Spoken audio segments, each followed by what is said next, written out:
Welcome back, everyone. Before we dive in, make sure you drop your thoughts and the lessons you took from this story in the comments. And don't forget to like and subscribe. Let's get into it. I came home that evening expecting nothing out of the ordinary. The usual routine of dropping my keys on the counter, loosening my tie, and collapsing onto the couch for a few minutes before figuring out dinner.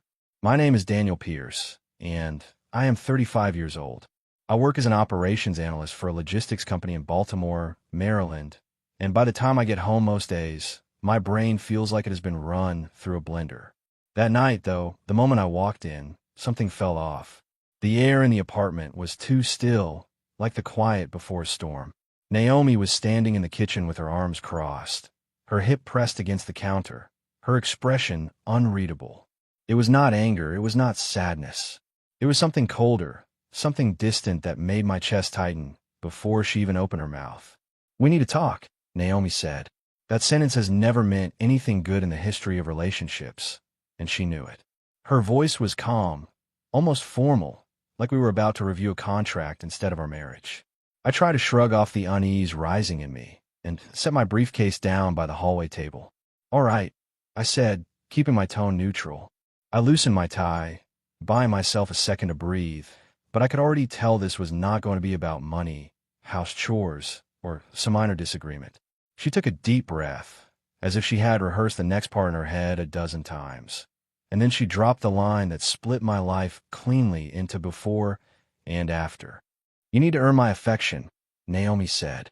For a second I just stared at her, convinced I had misheard. "What?" I asked, not because I did not understand the words, but because they made no sense coming from my wife's mouth. "You heard me," Naomi said, her voice even and controlled. "I do not feel the same way I used to. I do not know if it is you or if it is me, but something is missing, and I need to feel that spark again. If you want my affection, you have to earn it." She said it like she was setting a new house rule, like deciding who would take out the trash or who would be responsible for paying which bill. She waited, watching my reaction like a scientist observing a test subject. "Earn it," I repeated slowly, feeling my jaw tighten. "Earn it how exactly?" Naomi shrugged, as if the specifics were not her problem. "That is up to you," she said. "Plan more things. Surprise me. Make an effort. I should not have to tell you how to make me feel wanted. I just know I do not feel the way I used to, and I do not want to force it. I need something more." There was a sharp emphasis on the word "I," and I did not miss it. It was not about us. It was about her needs, her feelings, her satisfaction, neatly packaged and placed in front of me like a performance review. I looked at her and felt something inside me twist. I thought back over the last 8 years. Late nights at the office, so we could save for the down payment on this very apartment. The weekends I gave up so she could pursue a certification program in marketing. The times I canceled plans with friends because she said she needed me home. I remember the months when her mother was sick and I did most of the cooking and cleaning without ever complaining, because she was exhausted and grieving. I remembered how many times I had put my own wants aside to make things easier for her. Not because I was keeping score, but because that is what you do when you love someone. Now suddenly, all of that did not count. Now I was being told I had to prove myself like some contestant on a game show, trying to win a prize. For a brief moment, I felt that old reflex tug at me. The instinct to fix it, to immediately start thinking of elaborate date nights, weekend trips, fancy restaurants, thoughtful gestures that would convince her to feel what she once felt. In the early years, I would have thrown myself into that without question. When we first met at a friend's barbecue in Washington, District of Columbia, Naomi laughed at my jokes, dragged me onto the makeshift dance floor in the backyard, and told me she liked how grounded I was. She said I made her feel safe. Back then, I would have moved mountains if she hinted that something was off between us. But standing there in our kitchen, looking at the cool distance in her eyes, I felt something different, an uneasy clarity creeping in around the edges. I knew that if I reacted out of anger, she would twist it into something else. She would say I did not care about her feelings, that I was invalidating her, that I was making it all about me. So I swallowed the first few sharp responses that tried to rise to my tongue. Instead, I asked, "Is this how you see me now? As someone who needs to compete for your attention?" Naomi exhaled, irritated, as if I was being dramatic. "I do not know," she said. "I just know I do not feel the way I used to, and I do not want to pretend everything is fine." I need something more from you. Her arms stayed crossed, her body angled slightly away from me, like she was already somewhere else. There was a time when that would have broken me enough to make me beg. Instead, something in me quietly shifted into place. It was like turning a lens and suddenly seeing the picture in sharper focus. This did not feel like a rough patch or a genuine attempt to work on the relationship. It felt like a power move. She wanted me to chase her, to scramble to decode some unspoken list of requirements, to prove myself over and over until she decided I had earned what was supposed to be mutual affection. I looked at her and understood, for the first time, that if I agreed to those terms, I would be agreeing to play a game I could never truly win. I nodded slowly, as if I were still considering it, but deep down I already knew something else. I was done playing by her rules. Over the next few days, I decided not to respond the way she wanted. Instead of chasing, I observed. Naomi acted almost relaxed after that conversation. She did not seem nervous about how I had taken it. She did not seem worried that I might walk away. If anything, there was a quiet, almost smug confidence in the way she moved around the apartment, like she was sure I would eventually come around. On the second morning, she sat at the kitchen island scrolling through her phone while I made coffee. "You used to surprise me more," she said casually, like she was commenting on the weather. "Remember when you would just show up at my office with lunch or plan random date nights?" I nodded, rinsed out my mug, and said nothing. That evening, we sat on opposite ends of the couch. She scrolled through her phone again, the dim light from the screen reflecting in her eyes. After a few minutes, Naomi sighed dramatically. "I just want to feel excited again, you know? Like in the beginning." I could hear the hook in those words, the bait hanging there between us. She wanted me to say, "Tell me what you need. I will do anything." She wanted to see me scramble. Instead, I took a sip of water and gave a non-committal. She glanced up at me, waiting for more, then went back to her phone when I did not give it. The comments escalated from there. At dinner one night, she said, a coworker of mine planned this amazing weekend getaway for his wife. He booked a spa resort, arranged for a private dinner, the whole thing. So romantic. She said it lightly, stabbing her fork into her salad, but her eyes flicked up to gauge my reaction. Another time she mentioned, "My friend said her boyfriend is always doing little things to make her feel special. She never has to ask." It was all bait. All carefully placed comparisons meant to make me feel inadequate, meant to push me into performing. I refused to bite. I did not argue. I did not defend myself. I just let the words fall between us and die on the table. A week after that initial conversation, I met my friend Cameron for lunch near my office. We picked a small place that overlooked the inner harbor, with big windows that let in pale winter light. I had not planned on talking about my marriage, but as soon as he asked, "How are things at home?" the story spilled out of me in a low, controlled voice. I told him about Naomi's announcement, about the phrase, "earn my affection," about the comparisons to other men. Cameron listened, his brows knitting together, his burger untouched. "That is not a rough patch, man," he said finally.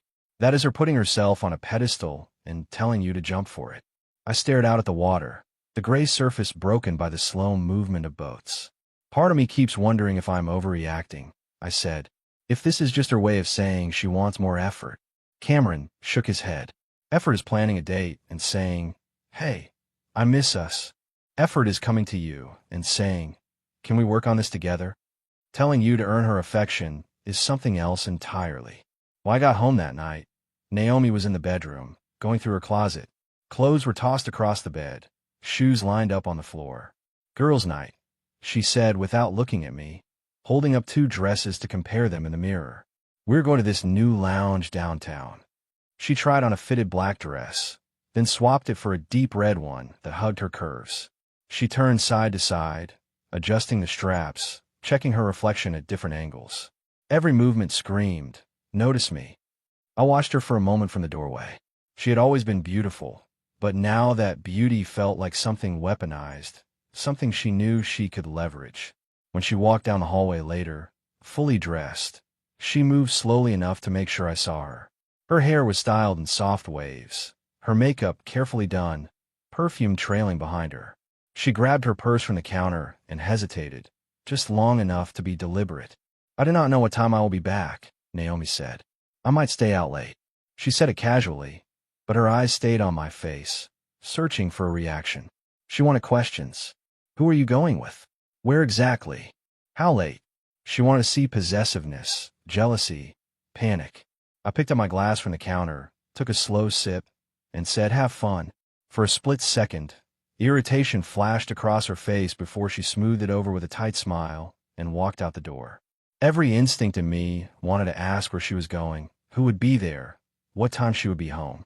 Not because I wanted to control her, but because that is what partners usually discuss. Instead, I forced myself to sit with the discomfort, to recognize that my need for answers was being used against me. I spent the next few hours in the living room, reading, flipping through channels, eventually turning off the television and letting the quiet fill the space. Around midnight, I checked the time out of habit, then put my phone face down on the table. I decided I was not going to wait up by the window or keep glancing at the door like an anxious teenager.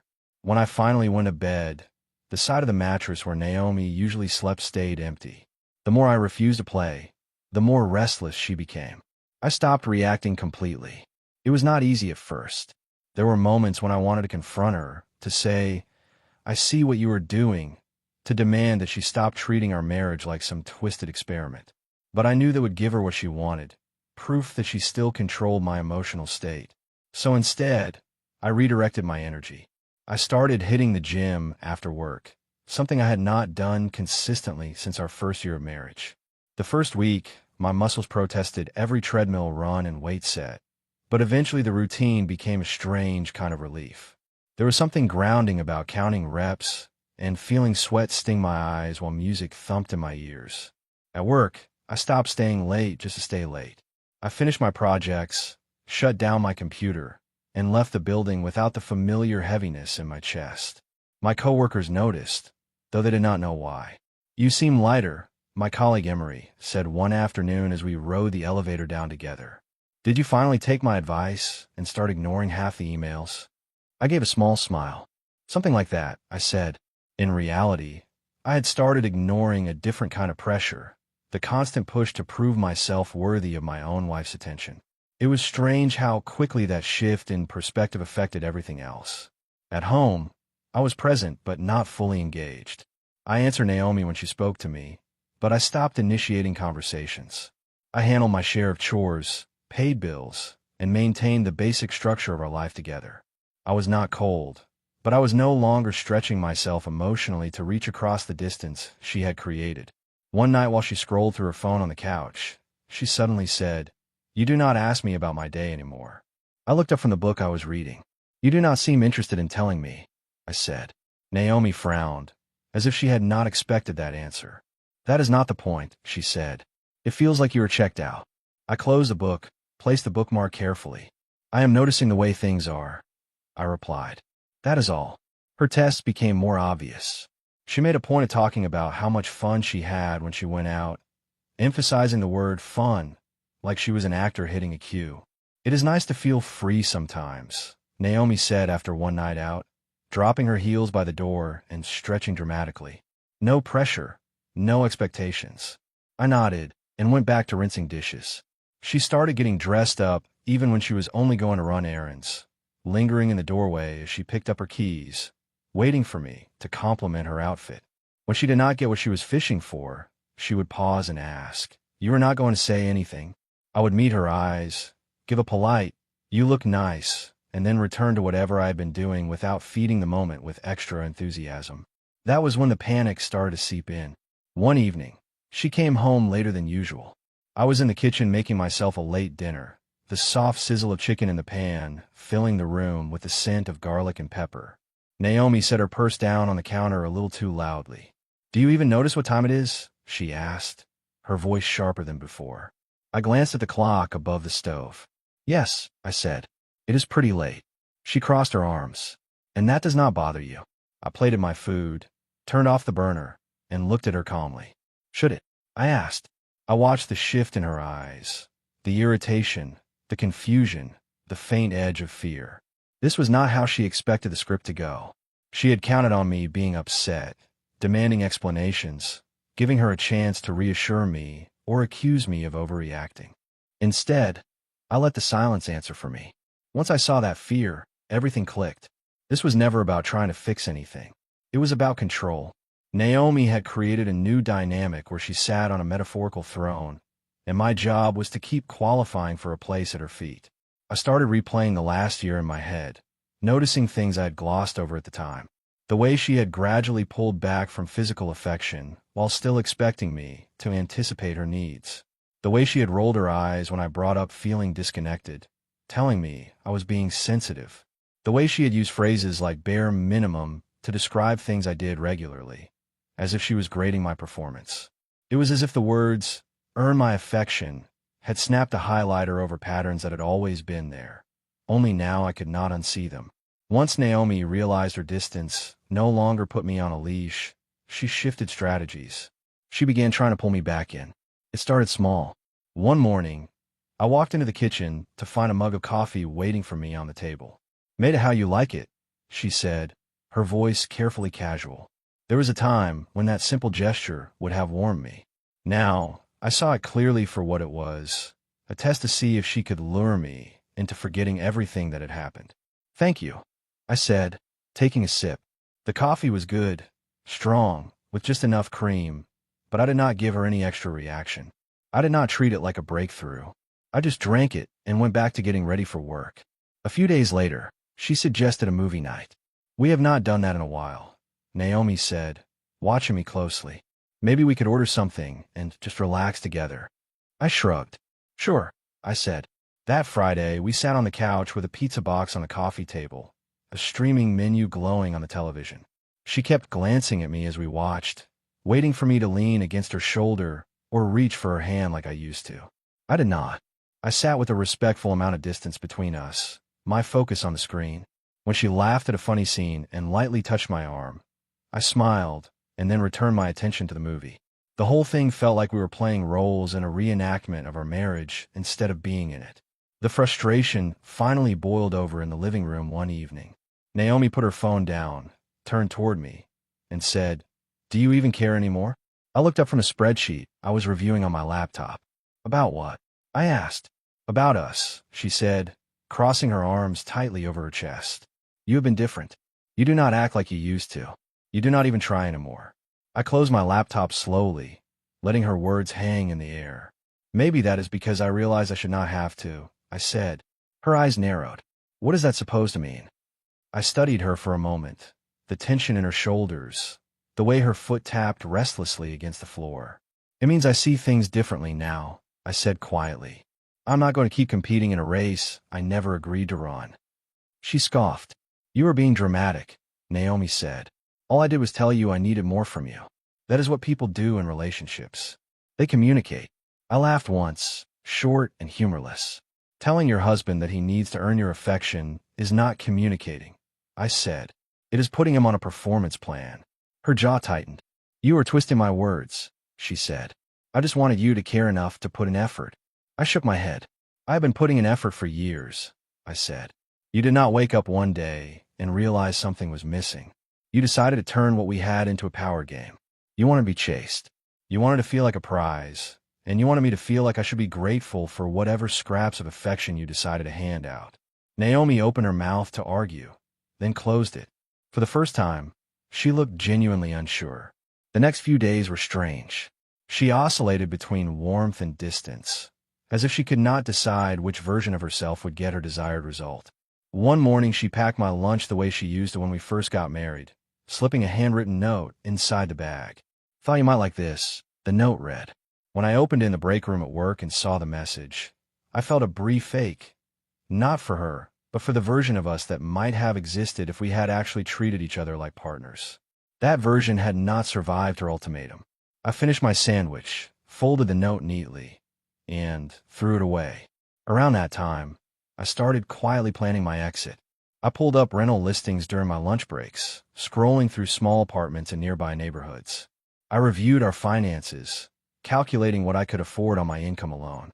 I spoke to a lawyer recommended by one of my colleagues, not because Naomi had forced my hand with an affair or some other dramatic betrayal, but because I wanted to know my options.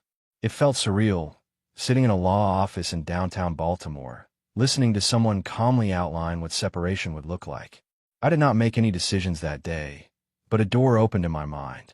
For the first time, leaving felt like something within reach, not just a dramatic thought you have in the middle of an argument.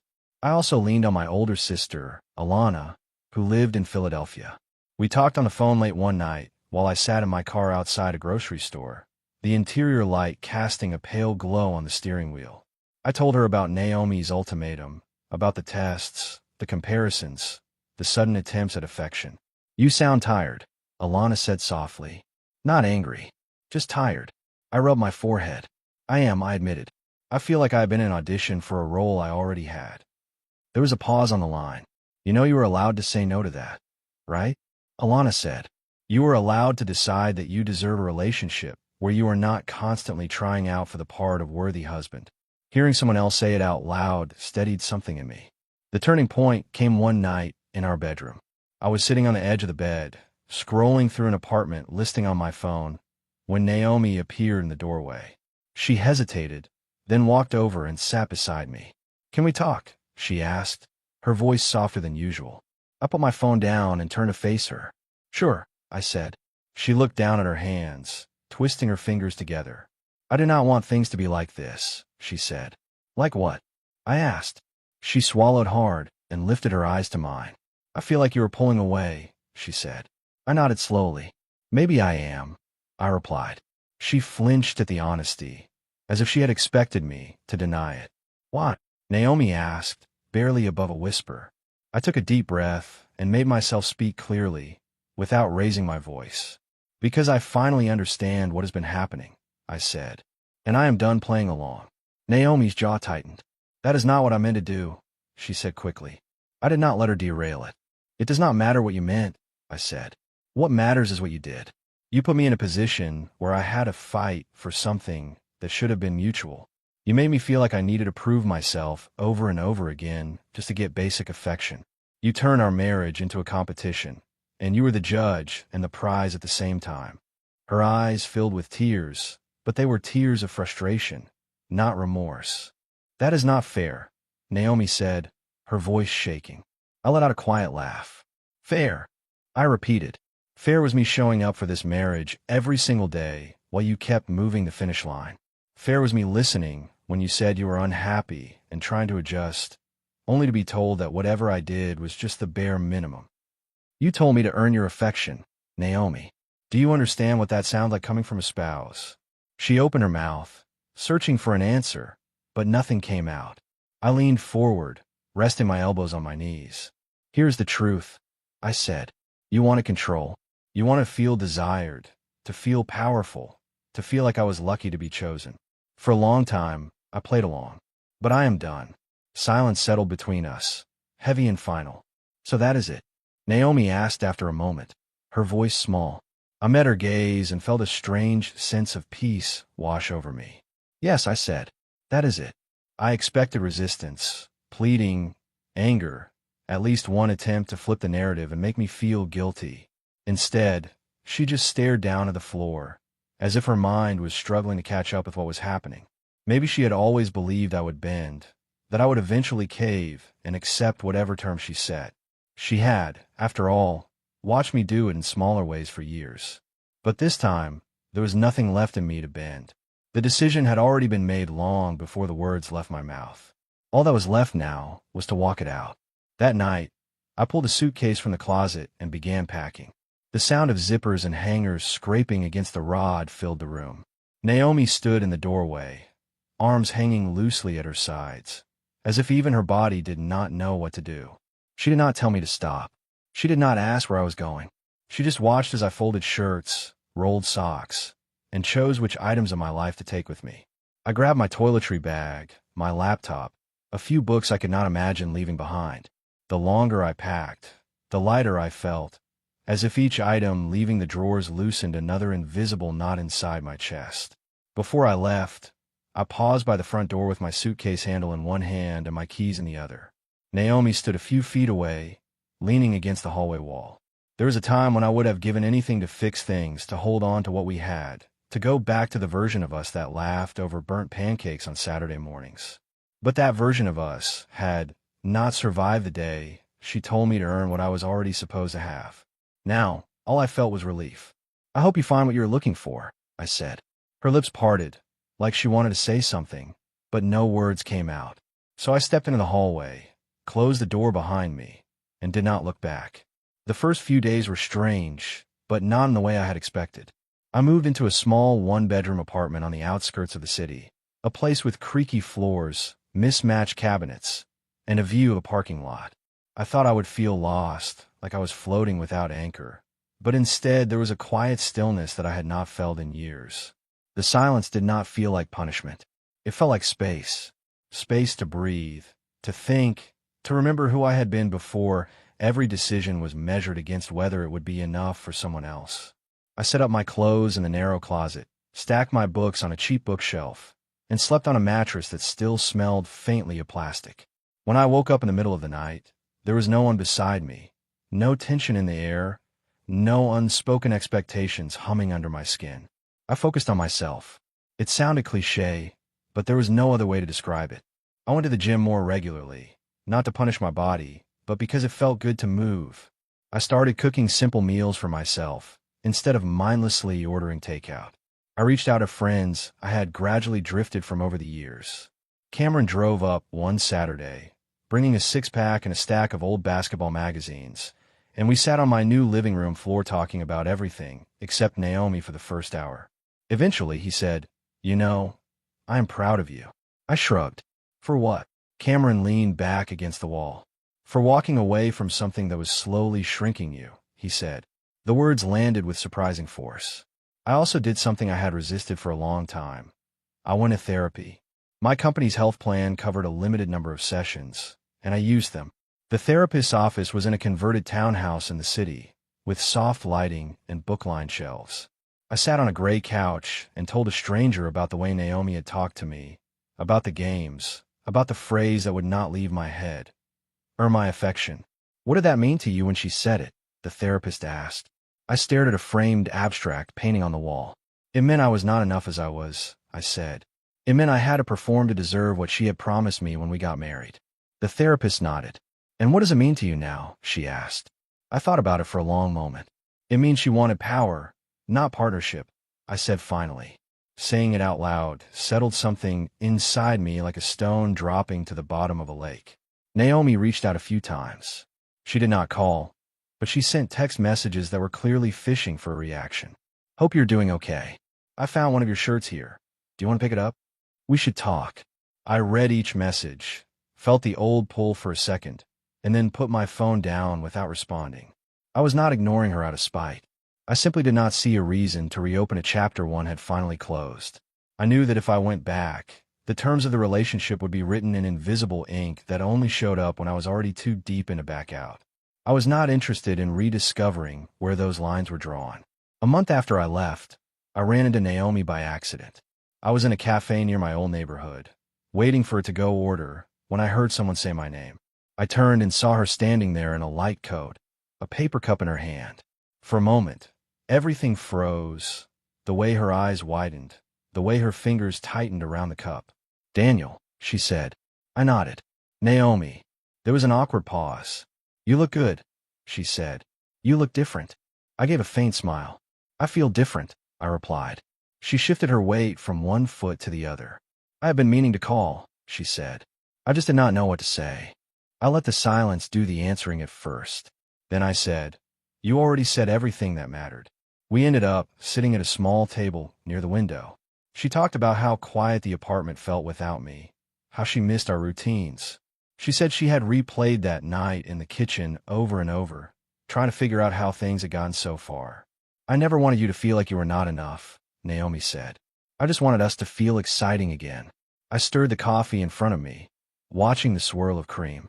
"You could have said that," I replied. "You could have sat down with me and said, 'I miss us. Can we work on this together?' Instead, you told me to earn something that was supposed to be mutual." She swallowed. "I thought if I pushed you, you would step up," she said. I shook my head. "Love is not something you dangle like a promotion," I said. "If you have to compete for it, it is not love. It is leverage." Naomi's eyes glistened. "Do you think there is any chance we could try again?" she asked quietly. There was a time when that question would have cracked me open. Now, it landed differently.